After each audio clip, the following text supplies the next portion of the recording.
Found my girlfriend cheating on me with my close friend. I have him arrested and ghosted her. My wife, Rachel, and I grew up in a small town of about 30,000 people. We met when we were little, approximately 6 or 7. I can't remember exactly. We were almost inseparable. We began dating when we were 16 years old. We went looking for employment when we were 18 to a city just a few hours away.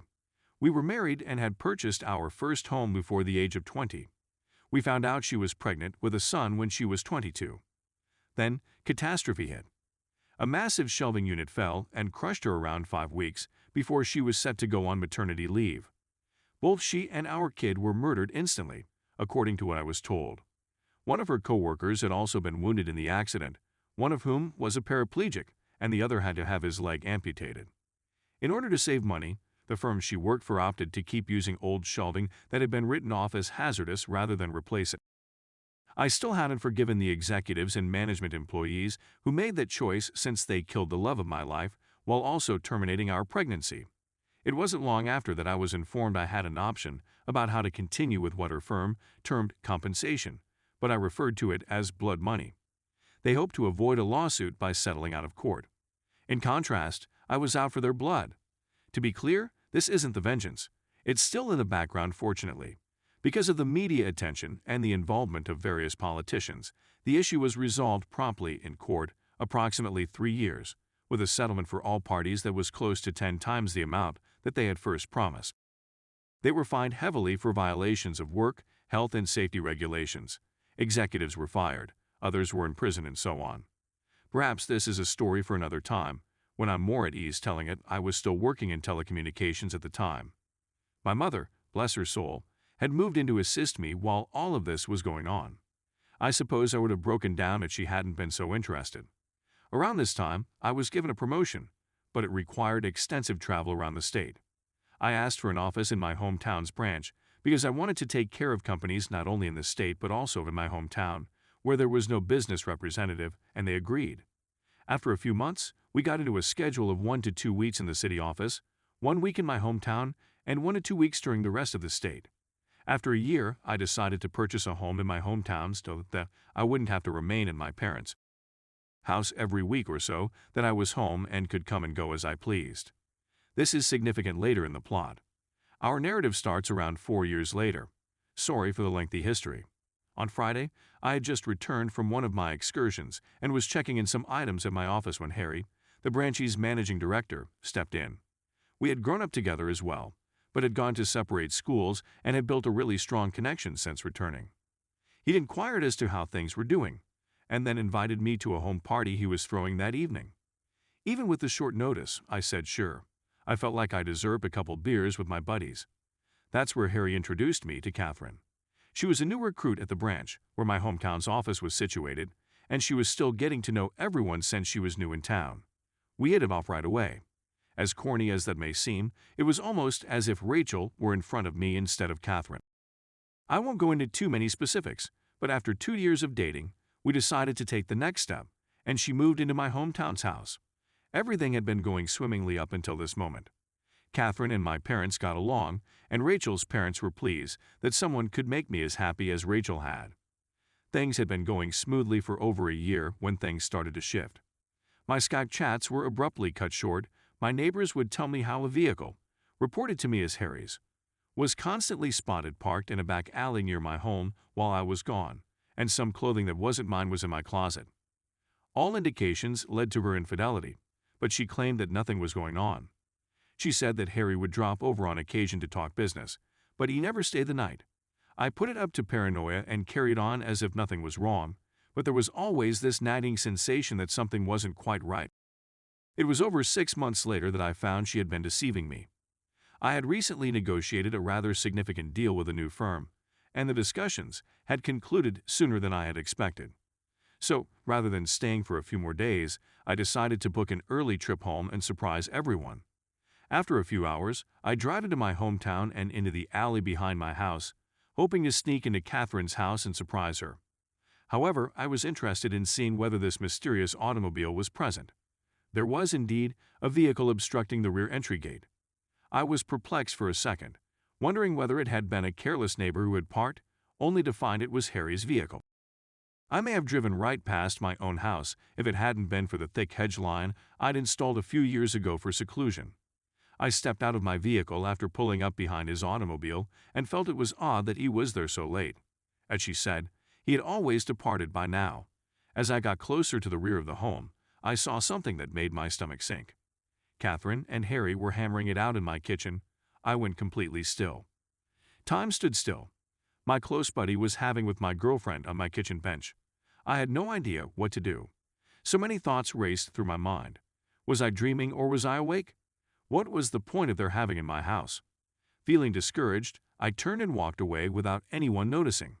For what seemed like an eternity, I sat in my vehicle. I was in tears. Hard. However, the melancholy immediately evolved into rage. The same type of rage I felt for those responsible for Rachel's death. I wanted to inflict pain on them, badly. I am a pacifist who does not believe in violence. I knew then that I was going to punish them and ruin their lives. And what better time to get started than right now? He drove back up the alley, far enough away from my driveway to see Harry's vehicle, and then went back to the gate, where I could see inside the house, and dialed her phone. They were still going for it when the phone rang. When my name appeared on the caller ID, they both did a double take. I could see she was thinking about answering it, so they let it ring. They were back in it after a few seconds, and I phoned once more. She did respond this time. I hung up while she was replying and returned to my vehicle. She called me back as soon as I did. She inquired why I was phoning so late, and I said that I was about 10 minutes away from home and didn't want to frighten her away by coming in. She was definitely surprised and seemed pleased that I was coming. And the conversation ended abruptly when she stated she was going to get up and change into something. I said my goodbyes and hung up the phone. A few seconds later, Harry walked through the gate, still half nude, and leaped into his vehicle, speeding away like a bat out of hell. I grinned a bit, knowing how terrified both of them would be at the prospect of being apprehended. I waited a few seconds before driving into the exact spot where Harry had been moments before. The rest of the night was very quiet, and I didn't get up until she was asleep to go to my office down the hall. I couldn't get to sleep. I needed to make a plan. And I made a plan. My mother always encouraged me to be a pacifist and to let cosmic karma take its course. But in this particular instance, I concluded that karma might use some assistance. I planned to punish them both individually, but to destroy them both. I was aware that Harry had a drug problem. It wasn't anything important, but he kept it extremely quiet. I only found out about it by mistake after finding some coke and cannabis left out at his home, but I claimed I hadn't seen it when he tried to cover it up. I started by calling some of my more shady clients and making some subtle inquiries about collecting some samples that they were willing to part with. After a few days, I acquired a large enough cash to make my strategy work. A month later, I hosted friends around for a barbecue night, including Harry. I urged Harry to stay the night and sleep it off after ensuring that I had adequately liquored him up.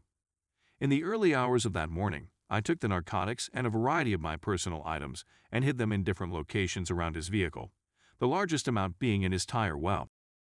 I secured the vehicle and went inside to sleep, certain that he wouldn't discover them during the next several months while the remainder of my plan took effect. After bringing him home, I also left some additional drugs and personal items in his house since he was still too inebriated to drive.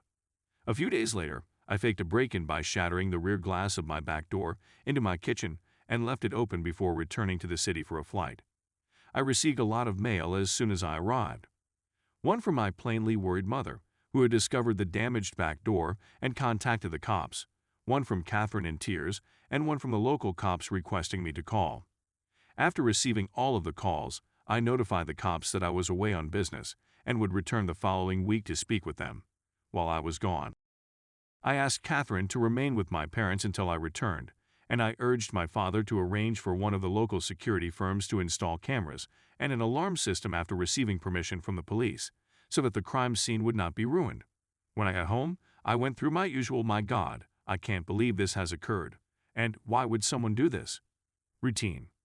After thoroughly searching every room, discovering that the goods I had stolen were missing, and making a police complaint, I had the security company's representative walk Catherine and me through how the cameras and alarm system operate. Then came the inquiry I had been anticipating. What happens if we are doing business and do not want it recorded? She pretended to be bashful when she asked this inquiry, but I understood precisely why she was questioning me. He informed us that this was a common concern, and we were taught on the home computer, if we wanted to do things without being filmed, how to disable the recording for certain cameras, so that we could preserve her modesty. As I was leading him out, I asked him whether, if the cameras were turned off, a notice might be sent out as a security measure. He came back in and walked me through the process of setting up email alerts before leaving. Fantastic. All I had to do was sit and wait. At this point, I asked for assistance with couples law in my country. I wanted to make sure that my forthcoming plan was legal, and that I wouldn't be compelled to give Catherine any money or equity since I didn't know whether we were considered a de facto couple or not. As the single recipient of Rachel's inheritance, I didn't want to be left with any unpleasant surprises in which Catherine might take any portion of the fortune away from me.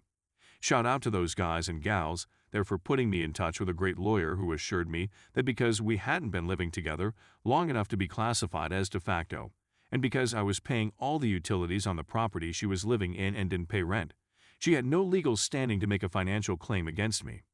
To be sure, he wrote out what I thought was a very solid legal document, just in case there was any legal problem.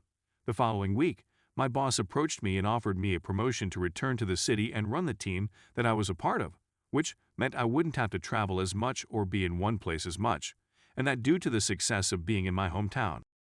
They were considering having 3 to 5 representatives spend 1 to 2 weeks in the larger surrounding towns, including my hometown, as a part of my team.